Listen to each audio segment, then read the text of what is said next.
Hello, in this video we will examine China's strategic move aimed at striking key sectors of the US industry. China has taken measures to restrict the export of critically important metals used in defense, high-tech, and energy sectors. Let's look at which metals are affected, why these measures are being taken, and what their consequences are for the American economy and national security. Geopolitical and trade context. Amid the escalating trade war between the United States and China, both sides are taking steps to protect their economic interests. After the imposition of additional tariffs by the US, China responded with measures capable of disrupting supply chains in key American industries. These actions are designed to strengthen its dominance in the global market for critically important materials and serve as a direct response to the restrictions imposed by Washington. Restrictions on the export of critically important metals. China has announced strict export restrictions on 5 key metals. Tungsten, an ultra-strong metal widely used in the production of cutting tools, armor, and artillery shells.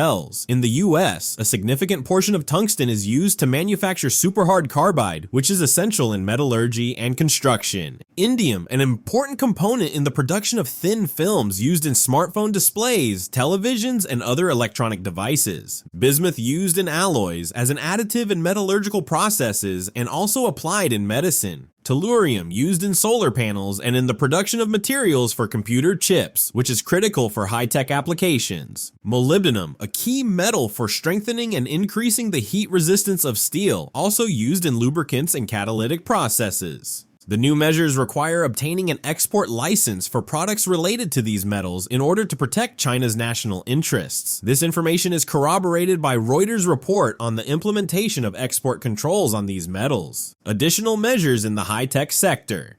In addition to these core restrictions, China has taken further measures by banning the export of materials such as gallium, germanium, antimony. These elements are of strategic importance for the production of computer chips, mobile devices, and defense equipment. These measures were implemented in response to the expansion of US export restrictions in the field of advanced technologies and are aimed at safeguarding China's technological achievements. Consequences for American industry. The American economy is highly dependent on the supply of these critically important metals for production. Disruption of supply chains.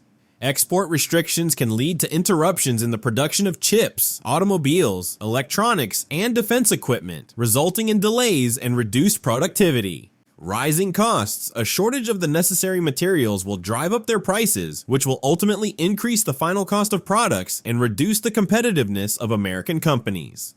Threats to national security. A lack of access to critically important materials could negatively affect US defense capabilities, as many of these metals are used in the production of armaments and high-tech systems. Thus, China is effectively leveraging its dominance in the global market for critically important metals to hit the US exactly where American industry is most vulnerable. In summary, China's measures to restrict the export of tungsten, indium, bismuth, tellurium, and molybdenum, as well as its bans on gallium, germanium, and antimony, represent a strategic response to US tariff measures. These steps may lead to serious disruptions in supply chains, increased costs, and heightened threats to national security in the United States. To mitigate these consequences, American companies and the government must intensify efforts to develop alternative suppliers and support domestic production of critically important materials. Thank you for watching. Subscribe to our channel, hit the like button if you enjoyed the video, and don't forget to leave a comment. We'd love to hear your thoughts.